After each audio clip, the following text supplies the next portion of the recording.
আসসালামু আলাইকুম দর্শক, শুভেচ্ছা নিন লন্ডন থেকে। স্বাগত জানাচ্ছি কাজী হেমায়েতুদ্দিন মিশন। সাম্প্রতিক বাংলাদেশে ঘটে যাওয়া নানা বিষয় নিয়ে আমাদের সঙ্গে আছেন। বাংলাদেশে ২০২৪ সালে মার্কিন ডিপ স্টেট, সেনাবাহিনী এবং দেশের সুশীল নেতৃত্ব মিলে শেখ হাসিনা সরকারকে উৎখাত করার পর অবৈধ ইউনূস সরকার ক্ষমতায় বসেই মার্কিন যুক্তরাষ্ট্রের সকল আবদার মেটানোর জন্য উঠে পড়ে লেগেছিল। এমনকি তারেক রহমানকে দেশে ফিরিয়ে এনে প্রধানমন্ত্রী বানানোর জন্য মার্কিন যুক্তরাষ্ট্র এবং ভারত মুখ্য ভূমিকা পালন করেছে বলে জানা যায়। তারেক রহমান মুচলেকা দিয়েই ক্ষমতায় বসেছেন।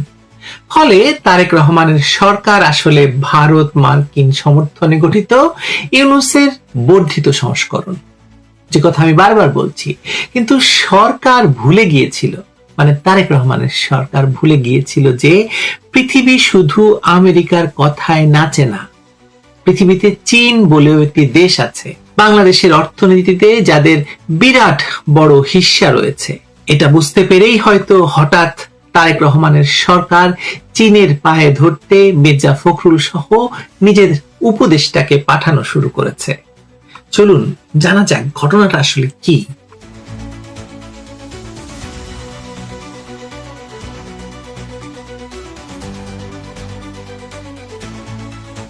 আন্তর্জাতিক রাজনীতিতে সবচেয়ে বড় ভুল হয় তখনই যখন কোন সরকার ধরে নেয় যে এক পরাশক্তির কাঁধে ভর করেই সে বাকি সব পরাশক্তিকে অপ্রাসঙ্গিক বানিয়ে ফেলতে পারবে। বাংলাদেশের বর্তমান শাসক গোষ্ঠী ঠিক সেই ভুলটাই করছে। কারণ যাচাইযোগ্য ঘটনা প্রবাহ বলছে মির্জা ফখরুল ইসলাম আলমগীর 19 এপ্রিল বেইজিং এর উদ্দেশ্যে রওনা হয়েছেন এবং 21 এপ্রিল বেইজিং এ চীনের ভাইস প্রেসিডেন্ট হান জং এবং সিপিসির আন্তর্জাতিক বিভাগের প্রধান লিও হাইসিং এর সঙ্গে বৈঠকও করেছেন। একই সঙ্গে ডক্টর রাশেদ আল মাহমুদ তিতুমির 21 থেকে 22 এপ্রিল বেইজিং এ অনুষ্ঠিত third high level conference of the forum on global action for share ডেভেলপমেন্টে বাংলাদেশের প্রতিনিধি দলের নেতৃত্ব দিচ্ছেন। অর্থাৎ চীনের সঙ্গে যোগাযোগ এখানে আর কোনো গুজব নয়, দৃশ্যমান কূটনৈতিক তৎপরতা। এখন প্রশ্ন হলো, এই তৎপরতা হঠাৎ এত জরুরি হয়ে উঠল কেন? কারণ অর্থনীতি, বাণিজ্য এবং উন্নয়নের অবকাঠামোর বাস্তবতা কোনো স্লোগান মানে না। বাংলাদেশের জন্য চীন শুধু একটি দূতাবাস বা একটি কূটনৈতিক সম্পর্কের নাম নয়, এটি সরবরাহ শৃঙ্খল, অবকাঠামো অর্থায়ন, উন্নয়ন ঋণ, শিল্পযন্ত্র, বিদ্যুৎ প্রকল্প, বন্দর, সড়ক, সেতু এবং উৎপাদন অর্থনীতির একটি ভীষণ শক্তিশালী স্তম্ভ। কাজেই সরকার যদি প্রথমে ওয়াশিংটন দিল্লিমুখী ঝোঁকে চীনকে ঠেলে দিয়ে থাকে বা দূরে সরিয়ে দিতে চায়, আর পরে অর্থনৈতিক চাপে পড়ে আবার বেইজিং মুখী হয়, তাহলে সেটি আসলে কৌশলগত ভারসাম্য নয়, বরং কূটনৈতিক দোদুল্যমানতার প্রমাণ দিচ্ছে সরকার। মির্জা ফখরুলের সফর আর তিতুমিরের সম্মেলনে অংশগ্রহণ একই সঙ্গে ঘটছে বলে এই বার্তাটি আরো পরিষ্কার হয়ে উঠেছে। এই সংকটের আরেকটি স্তর হচ্ছে অর্থনৈতিক। আন্তর্জাতিক মুদ্রা তহবিল বা আইএমএফ এর অর্থ ছাড় নিয়ে বাংলাদেশে স্পষ্ট অনিশ্চয়তা তৈরি হয়েছে। কিছু সংবাদ মাধ্যমে বলা হয়েছে আইএমএফ এর পরবর্তী কিস্তি স্থগিত বা আটকে দেওয়া হয়েছে, আর সরকার সেই ব্যাখ্যা অস্বীকার করে বলছে ঋণ কর্মসূচি বাতিল হয়নি। অর্থাৎ একদিকে সরকার আশ্বাস দিচ্ছে, অন্যদিকে বাজারে এবং নীতি নির্ধারণী পরিসরে অবিশ্বাস জমছে। এই অবস্থায় চীনের দিকে নতুন করে হাত বাড়ানোর একে আপনি নিছক কূটনৈতিক সৌজন্য বলতে পারবেন না, বরং এই বিকল্প আর্থিক এবং রাজনৈতিক অক্সিজেনের খোঁজ করছে সরকার বলেই মনে হচ্ছে। কারণ আমেরিকা তো আর যাই হোক টাকা দিবে না, বরং টাকা নেবে বাংলাদেশের কাছ থেকে, কিন্তু চীন তো তা দেয়, যদিও চড়া সুদে। যাই হোক, এটুকু স্পষ্ট যে অর্থনৈতিক চাপ বাস্তবতা, আর সরকার সেই চাপ কমাতে বহুমুখী দরজায় যে হাত পাচ্ছে। মধ্যপ্রাচ্য পরিস্থিতি এই চাপকে আরো বাড়িয়ে দিয়েছে। হরমুজ প্রণালী দিয়ে জাহাজ চলাচল গত কয়েকদিনে ভয়াবহভাবে ব্যাহত হয়েছে। রয়টার্স জানিয়েছে 20 এপ্রিল পর্যন্ত হরমুজ প্রণালী দিয়ে স্বাভাবিকের তুলনায় খুব সামান্য জাহাজ চলাচল হচ্ছিল এবং নিরাপত্তা ঝুঁকির কারণে অধিকাংশ শিপিং কোম্পানি সতর্ক অবস্থানে ছিল। বাংলাদেশি জাহাজ বাংলার জয়যাত্রা হরমুজ অতিক্রমে ব্যর্থ হয়েছে বলেও আমরা জানি। এর মানে জ্বালানি, সার, কাঁচামাল এবং সমুদ্রপথ নির্ভর সরবরাহ ব্যবস্থা নিয়ে উদ্বেগ শুধু পত্রিকার পাতায় নয়। সরকার যদি একই সময়ে ইরান সংবেদনশীল আঞ্চলিক রাজনীতিতে এমন অবস্থান নেয় যা তেহরান বা তার ঘনিষ্ঠ শক্তিগুলোর কাছে শত্রুতাপূর্ণ মনে হয়, তাহলে তার কূটনৈতিক মূল্য তো দিতে হবে। আর এখানেই বাংলাদেশ, আমেরিকা, চীন এই ত্রিভুজের প্রকৃত নাটক। যুক্তরাষ্ট্র চায় বাংলাদেশকে তার বৃহত্তর কৌশলগত বলয়ের মধ্যে রাখতে, বিশেষ করে ইন্দো প্যাসিফিক প্রতিযোগিতা, সরবরাহ শৃঙ্খল, সামুদ্রিক নিরাপত্তা এবং আঞ্চলিক জোটের রাজনীতির ভেতরে। ভারত চায় ঢাকা তার নিরাপত্তা এবং ভূরাজনৈতিক অগ্রাধিকারের বিরুদ্ধে না যায়, আর চীন চায় বাংলাদেশকে অর্থনৈতিক এবং রাজনৈতিকভাবে নিজের জন্য উন্মুক্ত রাখতে, যাতে বঙ্গোপসাগরীয় অঞ্চলে তার প্রভাব অক্ষুণ্ণ থাকে। এই তিন শক্তির মধ্যে ভারসাম্য রক্ষায় বাংলাদেশের কাজ ছিল। কিন্তু যদি সরকার প্রথমে আমেরিকা, ভারতের দিকে অতিরিক্ত ঝুঁকে গিয়ে পরে চীনের দিকে ছুটে যায়, তাহলে বেইজিং এর দৃষ্টিতে সেটি অংশীদারিত্ব নয়, দর কষাকষির দুর্বলতা। আর আন্তর্জাতিক কূটনীতিতে যে কোনো দুর্বলতার গন্ধ যে খুব দ্রুত ছড়িয়ে পড়ে, সেটা নতুন করে বলার কিছু নেই। আমি যখন এই ত্রিদেশীয় সমীকরণের দিকে তাকাই, তখন দেখি এক ভয়াবহ ভূরাজনৈতিক দাবানল, যা আমাদের স্বাধীনতার অর্জন থেকেই জ্বলছে। 1971-এ আমরা যখন পাকিস্তানি উপনিবেশের বিরুদ্ধে যুদ্ধ করছিলাম, তখন আমেরিকা সপ্তম নৌবহর পাঠিয়ে পাকিস্তানকে রক্ষা করতে চেয়েছিল, আর চীন তখন পাকিস্তানের পক্ষে নিরাপত্তা পরিষদে ভিটো দিয়েছিল। কিন্তু বঙ্গবন্ধু ছিলেন দূরদর্শী নেতা। তিনি বুঝেছিলেন ভবিষ্যতে আমাদের এই দুই পরাশক্তির সঙ্গে সমঝোতা করতে হবে। তাই 1972 সালে চীনের সঙ্গে সম্পর্ক স্থাপনের চেষ্টা করেন বঙ্গবন্ধু, যদিও তারা আমাদের মুক্তিযুদ্ধের বিরুদ্ধে ছিল। এই হলো বাস্তববাদী কূটনীতি, আবেগ নয়, দেশের স্বার্থ। কিন্তু যারা 2024 সালে ক্ষমতা দখল করলো, তারা ইতিহাসের এই মৌলিক পাঠ শেখেনি। তারা ভেবেছিল আমেরিকা এবং ভারতের সমর্থন পেলেই হলো, চীনকে উপেক্ষা করলেও চলবে।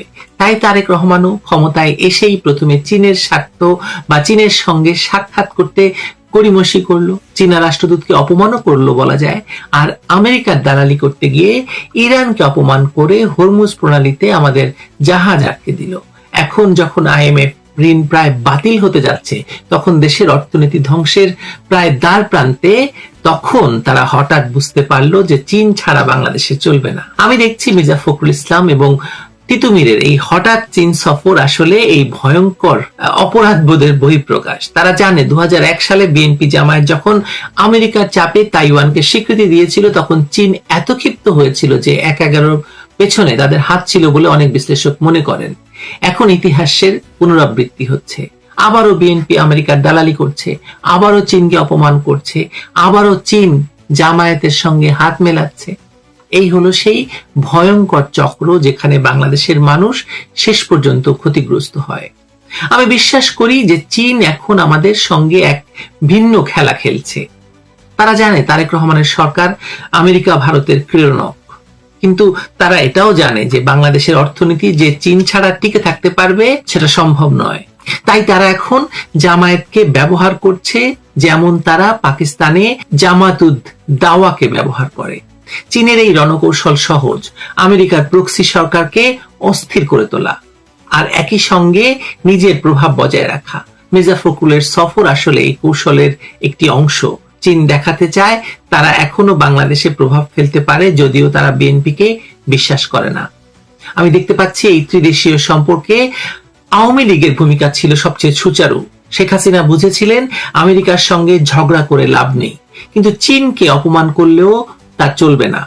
তাই তিনি দুই দেশের সঙ্গেই সমান সম্পর্ক বজায় রেখেছিলেন। আমেরিকাকে তিনি নানা ইস্যুতে সমর্থন দিতেন, চীনকে দিয়েছিলেন অর্থনৈতিক প্রকল্প। এই হলো সেই ভারসাম্য যা বাংলাদেশকে টিকিয়ে রেখেছিল এবং বাংলাদেশের অর্থনৈতিক সাফল্য বজায় রেখেছিল। কিন্তু যারা ক্ষমতায় এসেছে, এখন ক্ষমতা দখল করেছে, তারা এই সূক্ষ্ম কূটনীতির ধার ধারছে না। তারা হয় আমেরিকার দালালি করছে, না হয় যখন প্রয়োজন তখন চীনের পা ধরছে। কোনো মাঝামাঝি কূটনৈতিক দর কষাকষির জায়গা নেই। এ কারণেই মির্জা ফখরুল এবং রাশেদ তিতুমিরের সফরকে আমি নিছক রুটিন সফর মনে করি না, বরং এটি একটি বিপর্যস্ত কৌশলকে মেরামত করার তড়িঘড়ি চেষ্টা। কিন্তু সমস্যা হলো আন্তর্জাতিক সম্পর্কের ভাঙা কাঁচ খুব সহজে জোড়া লাগে না, বিশেষত যখন অপরপক্ষ বুঝে যায় যে তাকে প্রথমে অবহেলা করা হয়েছিল আর এখন প্রয়োজনের তাগিদে তার কাছে ফিরে আসা হচ্ছে। চীন যদি মনে করে ঢাকার বর্তমান শাসক গোষ্ঠী তাকে কেবল সংকটকালে ব্যবহার করতে চায়, তাহলে প্রতিশ্রুতি পেলেও বড় রকমের আর্থিক বা কৌশলগত সহায়তা তারা সহজে নাও দিতে পারে। বিশেষ করে তিস্তা বা অন্য প্রকল্পের বা বড় প্রকল্পের মতো কড়া ভূরাজনৈতিক সংকেতবাহী বিষয়ে বেইজিং বরং তার দাম বা মূল্য অনেকটাই বাড়িয়ে দিতে পারে। দেখা যাক মির্জা ফখরুল এবং তিতুমির কি বিজয় করে আসেন চায়না থেকে। আমার মনে হয় না বরফ গলবে। ভালো থাকবেন সব। সুপ্রিয় দর্শক, সাজ্জাদ কাদিরের শুভেচ্ছা নিন। এই মুহূর্তে আপনাদের সামনে কথা বলতে এসেছি, ইরান কেন বারবার বাংলাদেশের জাহাজ আটকে দিচ্ছে। আমি আলাপের গভীরে ঢোকার আগে যদি এক কথাই বলে, বাংলাদেশ এখন ইরানের দৃষ্টিতে মার্কিন দোসর কিংবা মার্কিন মিত্র শক্তিতে পরিণত হয়েছে। আর আপনি যদি মার্কিন মিত্র শক্তি হিসেবে পরিগণিত হন, একপাক্ষিক একটা দেশের সাথে ট্যাগ হয়ে যান, যুক্তরাষ্ট্র কিংবা ইসরায়েলের সাথে আপনার কোনো সম্পর্ক নেই, কূটনৈতিক সম্পর্ক নেই, তাহলে আপনার জন্য বড় ধরনের বিপদ অপেক্ষা করছে। কারণ এই যে ইরানের সাথে যে পথটা, যে জলপথটা হরমুজ প্রণালী, এই হরমুজ প্রণালীকে কেন্দ্র করে আপনার জ্বালানি, আপনার সার পরিবাহিত হয় বাংলাদেশে। আপনি মধ্যপ্রাচ্য থেকে তেল আনেন, আপনি মধ্যপ্রাচ্য থেকে গ্যাস আনেন, আপনি মধ্যপ্রাচ্য থেকে সার আনেন, সব এই পথ দিয়ে। কেউ কেউ বলতে পারবেন যে এই যে যুদ্ধ সময়কালে 28 ফেব্রুয়ারি ইরান যুদ্ধ শুরু হয়ে গেছে, এই যুদ্ধ সময়কালে কিংবা এই যে যুদ্ধ বিরতিকালে প্রথমে 2 সপ্তাহ, আবার আজকে একটা অনির্দিষ্টকালের যুদ্ধ বিরতি ঘোষণা করেছেন ডোনাল্ড ট্রাম্প। এই যুদ্ধ বিরতিকালেও বাংলাদেশি কোনো জাহাজ হরমুজ প্রণালী পার হতে পারছে না, পার হতে দিচ্ছে না ইরান। সোজা কথা যদি বলি, কেন দিচ্ছে না? এই দিচ্ছে না মানে বাংলাদেশের মোটামুটি একটা খবর আছে, এটা বললে ভুল হবে না। আর তাই তো এখন প্রশ্ন আসছে যে মধ্যপ্রাচ্যের উত্তপ্ত রাজনীতিতে এবার কি তবে বলির পাঠা হতে যাচ্ছে বাংলাদেশ? যে ইরান সবসময় বাংলাদেশের অকৃত্রিম বন্ধু হিসেবে পরিচিত, সেই ইরানি এখন বাংলাদেশি পতাকাবাহী জাহাজ বাংলার জয়যাত্রাকে হরমুজ প্রণালী পার হতে দিচ্ছে না। মধ্যপ্রাচ্যে যুক্তরাষ্ট্র ও ইসরায়েলের সাথে ইরানের চলমান যুদ্ধের চরম উত্তেজনার মাঝে হঠাৎ করে ঢাকা তেহরান সম্পর্কে এক অদৃশ্য দেয়াল তৈরি হয়েছে। 37,000 টন সার নিয়ে গত কয়েক সপ্তাহ ধরে সমুদ্রের মাঝপথে আটকা পড়ে আছে বাংলাদেশের জাহাজ। কিন্তু কেন মুসলিম সংখ্যাগরিষ্ঠ রাষ্ট্র হওয়া সত্ত্বেও বাংলাদেশ আজ ইরানের রোষানলে? এটিকে কেবল যুদ্ধের নিরাপত্তা ঝুঁকি, নাকি এর পেছনে লুকিয়ে আছে কোনো গভীর কূটনৈতিক অভিমান? ঘটনাটি শুরু হয় 26শে জানুয়ারি। বাংলাদেশ শিপিং কর্পোরেশনের জাহাজ বাংলার জয়যাত্রা মধ্যপ্রাচ্যের জল সীমানায় প্রবেশ করে। বিভিন্ন বন্দরে পণ্য খালাস শেষে গত 26শে ফেব্রুয়ারি কাতার থেকে স্টিল কয়েল নিয়ে জাহাজটি দুবাইয়ের জবেল আলী বন্দরে যায়। ঠিক সেই সময় শুরু হয় সংঘাত। 28শে ফেব্রুয়ারি যুক্তরাষ্ট্র ও ইসরায়েল ইরানে হামলা চালায়। এমনকি জেবেল আলী বন্দরে আমাদের এই জাহাজটির মাত্র 200 মিটারের মধ্যে ক্ষেপণাস্ত্র হামলার ঘটনাও ঘটে। যুদ্ধবিরতি শুরু হওয়ার পর জাহাজটি ভারতের মুম্বাই যাওয়ার কথা থাকলেও আরব আমিরাতের কোস্টগার্ড নিরাপত্তার খাতিরে বাধা দেয়। এরপর পরিস্থিতি একটু স্বাভাবিক হলে জাহাজটি 37,000 টন সার নিয়ে দক্ষিণ আফ্রিকার কেপটাউন ও ডারবানের উদ্দেশ্যে রওনা হয়। কিন্তু বাধা হয়ে দাঁড়ায় ইরান। হরমুজ প্রণালীর মাত্র 20 নটিক্যাল মাইল দূরে থাকতেই ইরানের নৌবাহিনী সাফ জানিয়ে দেয় অনুমতি নেই। বাধ্য হয়ে জাহাজটি আবার ফিরে আসে। প্রশ্ন হচ্ছে, 1 এপ্রিল যেখানে ইরানের রাষ্ট্রদূত বাংলাদেশে বসে জাহাজ চলাচলের সহায়তার আশ্বাস দিয়েছিলেন, এমনকি ইরানের পররাষ্ট্রমন্ত্রী আব্বাস আরাকচি বলেছিলেন যে বাংলাদেশ সহ 6টি দেশের জাহাজ চলাচল করতে পারবে, তবে এখন কেন এই বাধা? অথচ দেখুন, চীনের জাহাজ চলছে, ভারতের জাহাজ চলছে, পাকিস্তানের জাহাজ চলছে, বাংলাদেশের জাহাজ আটকে যাচ্ছে। বিশ্লেষকদের মতে এর মূলে রয়েছে বাংলাদেশের বিতর্কিত দুটি কূটনৈতিক বিবৃতি। ঘটনার সূত্রপাত ফেব্রুয়ারি মাসে যুক্তরাষ্ট্র ও ইসরায়েলের হামলায় ইরানের সর্বোচ্চ নেতা আয়াতুল্লাহ আলী খমেনি এবং প্রতিরক্ষা প্রধান সহ শীর্ষ নেতারা নিহত হন। এর জবাবে ইরান পাল্টা হামলা চালায় উপসাগরীয় দেশগুলোতে থাকা মার্কিন স্বার্থে। ঠিক এই সময় 1 মার্চ বাংলাদেশের পররাষ্ট্র মন্ত্রণালয় একটি বিবৃতি দেয়।